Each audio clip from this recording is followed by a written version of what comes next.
সময়ের আম্মু, কোথায় তুমি? তুমি কি বলো? আমি তো এইখানে এই যে কাপড় গোছাইতেছি। যেহেতু আজকে বৃহস্পতিবার, আগামীকাল তো শুক্রবার।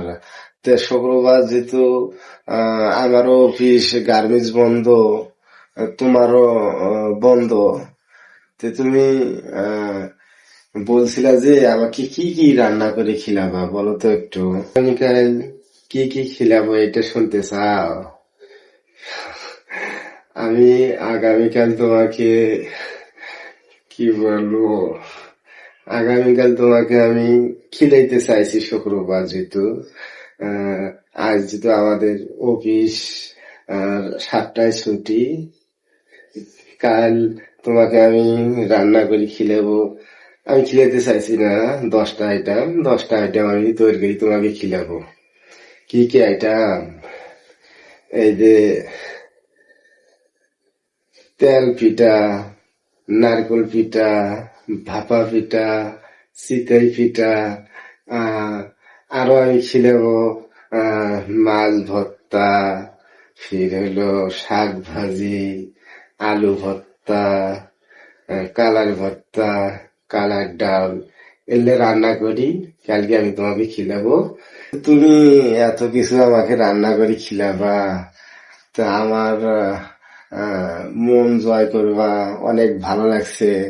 তো তুমি তোমার পছন্দের কি? আমি তোমার পছন্দের একটা জিনিস আইলে তুমি গিফট দেবো আমি, বলো তো। পছন্দ, তোমার কোনো পছন্দ নাই? টাকা যে তোমার কাছে নাই, তো ঠিক আছে। তুমি যেহেতু পছন্দ কোনো কিছু করতেছো না, তাহলে এক কাজ করো, তুমি আমার সকাল থেকে আহ দুপুর পর্যন্ত তোমার পছন্দের আইটেম তৈরি করে আমাকে খিলাইবা। আমি তোমাকে, বুঝছো, আমি তোমাকে আহ নামাজের পর, নামাজ পড়া তোমাকে আমি ঘুরতে নিয়ে যাব। ঘুরতে নিয়ে যাবো আমি তোমাকে, বুঝছো।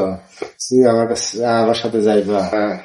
টাকা যে তোমার কাছে নাই, এই 125টা টাকা দিয়ে আমাকে ঘুরাইতে নিতে যেতে পারবা? আমার কাছে টাকা আছে, টাকা নাই বলতে না, টাকা আছে। এই যে 100, এই 20, এই 5, এই 125 টাকা আছে। দরকার হয় অফিসের মধ্যে আজকে যাব, যেহেতু আমার আজকে 10টা পর্যন্ত ডিউটি। যায় আমি কাউসাই কিছু টাকা নেব। নেওয়ার পরে আমি দরকার হয় 500-1000 টাকা নেব। নেওয়ার পরও তুমি যেহেতু আমাকে এত কিছু রান্না করে আমাকে খিলাইবা, আমি তোমাকে লাঞ্চের পরে, মানে নামাজের পরে আমি তোমাকে নিয়ে চলে যাব, যে কোনো স্টুডেন্টে নিয়ে যা তোমাকে আমি খিলাবো। বুঝছো, তুমি না করবে না, অবশ্যই যাইবা। আমি যে টাকাটা হালুয়াত নিয়ে আসবো, আমি তার সময় মতনে দেব, বেতন তুলিয়ে দিয়ে দেব। তুমি আমার সাথে যাইবা। হ্যাঁ, তুমি যাও, অফিসে যাও, আমিও অফিসে যাবো। তোমার এই ক্যান্ডিডেট তাড়াতাড়ি ফিরে যাবো। হ্যাঁ।